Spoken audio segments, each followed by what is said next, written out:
Hello guys! So ito, samahan niyo ako magpalit ng wallpaper. Meron kasi akong tirang wallpaper dito. At yun na lang ang ididikit ko. Ayan, sobrang ganda. Kasi wala naman akong budget pang palit ng pinto.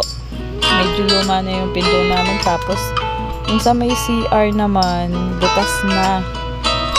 So, dahil wala pa tayong budget dyan, no? Kaya, ginamit ko muna itong tira kong wallpaper. So, nabitin pa nga dahil kasi, ano na to, bawas na siya. So, ayan, dikit-dikit lang. Medyo natatanggal siya kasi hindi ko pala naalikabukan yung ibabaw ng pinakapinto na yun.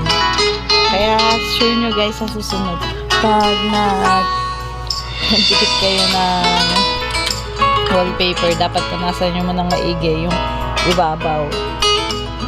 Ayan, hindi ko na inalis yung dating wallpaper kasi ayaw na niyang maalis. Sa sobrang dikit, ayaw nang maalis sa may pinto. So, kaya ang ginawa ko na lang, tinakpan ko na lang siya.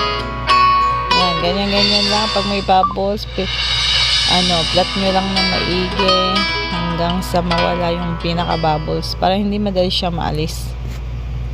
Ayan.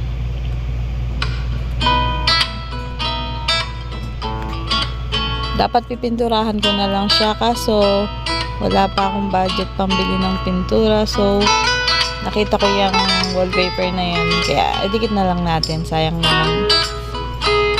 Maganda rin naman yung kinalabasan.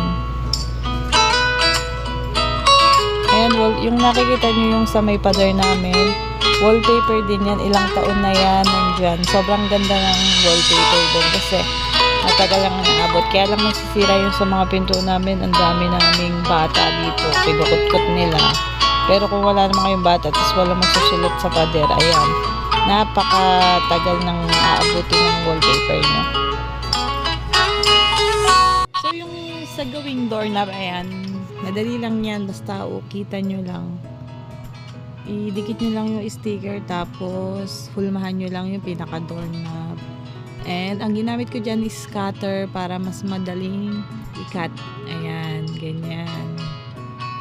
So, ayan na po yung finish. Naging mukhang bago na uli yung pinto namin. Kesa kanina na butas-butas. At ang dumi na niya tingnan. So, ngayon nagmukha na siyang bago. Ayan yung dati. Mura lang naman tong wallpaper. Nasa 100 lang.